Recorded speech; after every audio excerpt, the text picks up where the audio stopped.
বিসমিল্লাহির রহমানির রহিম।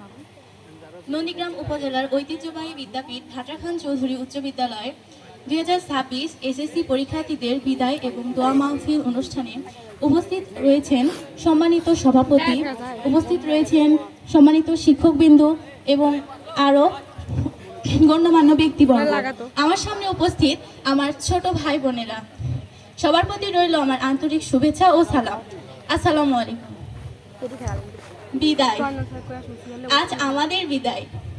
বিদায় শব্দটা কত সাধারণ একটা শব্দ, কিন্তু এর পেছনে যে এক সমুদ্র পরিমাণ ব্যথা রয়েছে তা আজ বিদায়ের শিক্ষার্থী হয়ে অনুভব করছি। আমি কোনোদিনও অনুভব করিনি যখন আমি তোমাদের মতো ওখানে বসেছিলাম। আজ আমি সামনে বসে বুঝতে পারছি আমি বিদায়ের শিক্ষার্থী। সেদিন বাবার হাত ধরে স্কুলে আসলাম, সেদিনই কান্না করতে করতে স্কুলে আসলাম। বাবা, আমি হেড স্যারকে চিনি না।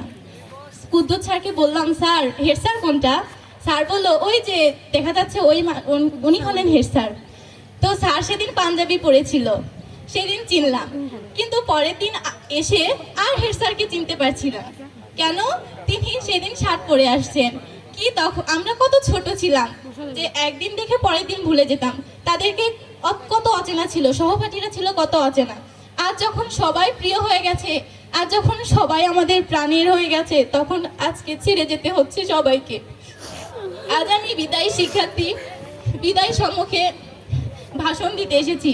তোমরা আমাকে বরাবরই দেখো, আমি বিভিন্ন অনুষ্ঠানে বিতর্ক বা বক্তৃতা দিয়ে থাকি, কিন্তু কখনো আমার কথায় একটা অন্যরকম স্পিড থাকে। কিন্তু আজ আমি ভাষাহীন, আমি কি বলবো? আমার প্রাণের শিক্ষকদের সম্পর্কে আমি কি বলবো? আমি স্কুল সম্পর্কে কি বলবো? এই বিদ্যাপীঠ শুধু আমাদের বিদ্যাপীঠ না, এখানে যত মাঠ ঘাট ঘাস ইটের ধুলোবালি কণাগুলো আমাদের চিরচেনা। আজ সব ছেড়ে চলে যাচ্ছি, মেনে না নিলেও মেনে নিতে হবে।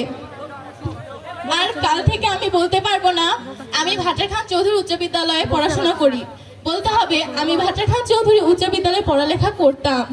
কাল থেকে আমি বলতে পারবো না আমি আমার প্রিয় লতিফ স্যারের বক্তব্য ফার্স্ট বেঞ্চে বসে শুনছি, বলতে হবে আমি শুনতাম।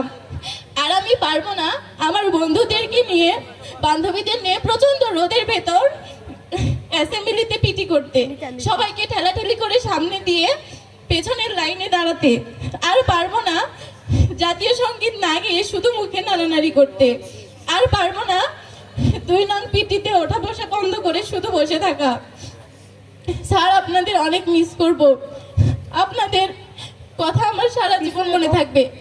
আর হয়তো পারবো না রাজু স্যারের মুখে এই নতুন দৃশ্যের গল্প শুনতে, আর পারবো না শফিক স্যারের ক্লাসে বসে মজার মজার গল্প শুনে মন ভরে হাসতে।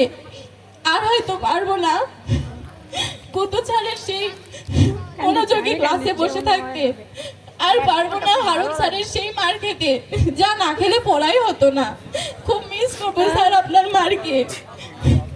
আর পারবো না স্যারেদের সামনে দুষ্টমি করতে, আর হুসনিয়ারা ম্যাডামের মাথার ব্যথা হতে।